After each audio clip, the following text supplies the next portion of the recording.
You shouldn't grieve. Why would you grieve? If you caused yourself to lose that job, why would you grieve?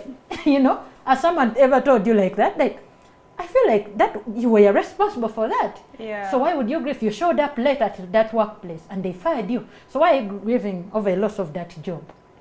What do you have for such a person? Or someone can be like, you are the one who walked out from your partner. You are the one who asked for a divorce. So why are you grieving? Like, they take away the right for you to grieve. Someone really shows you that you have no right to grieve. And that is one of the mistakes that as people who are taking other people through the process of grieving make. Like, for example, I think the hardest example is people who have terminated pregnancy. You lost the pregnancy voluntarily, right? And then you tell your friend. A friend will be like, you cannot telling us. You made your choice. What are you talking about? Is that also a loss? So, and I think that is also another mistake that people do. If you caused your loss, if you had a hand in your loss, people will make you feel like you shouldn't grieve. Like, you do not have the right to grieve, but that is so wrong.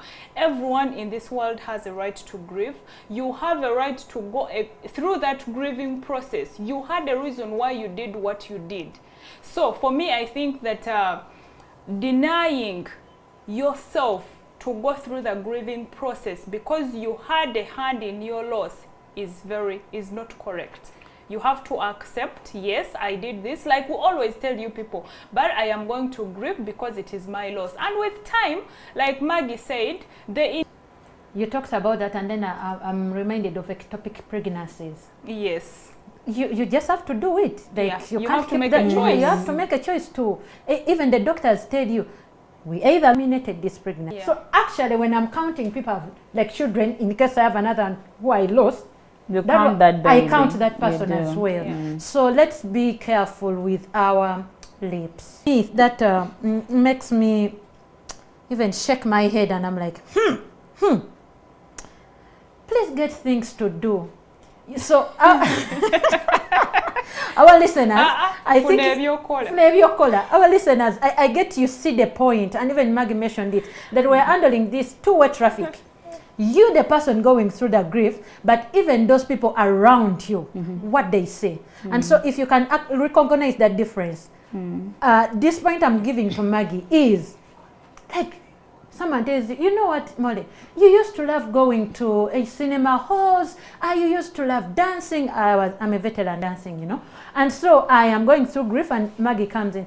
You go dance, you go to the movie, find some things to do. You will get over this. I don't think whether that is right, really.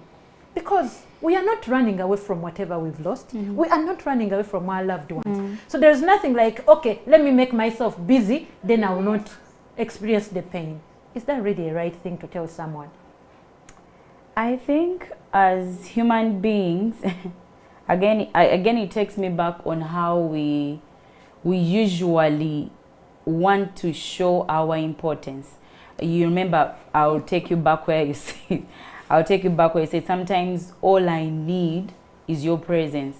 I know in a state of grieving, at that point the person grieving is not attaching importance, but just by the movement of the eyes, they appreciate that there is something close to her that distracts them. I just need to walk in front of you. I just need to touch your shoulder. I just need to hug you. Like, to do you're helping me normal. Am I being a whiner? Am I a sissy? But yet in actual sense, I'm just trying to deal. Allow people deal. That's all I'm saying.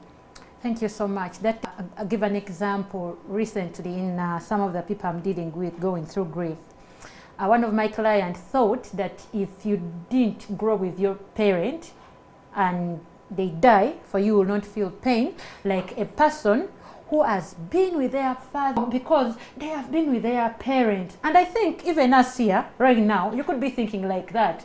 That if you've not been, maybe we would have been like this, maybe we would have been like this, and that alone hurts a lot. Do you get that? It really hurts a lot.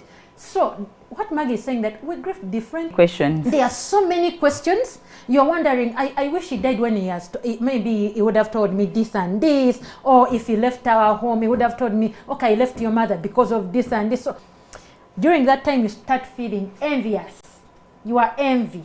When you see now for someone who lost a child, when you see another person who lost a child, like I mean with their child, you are like, oh my God, you feel bad. And like the definition said, the emotion in heaven is not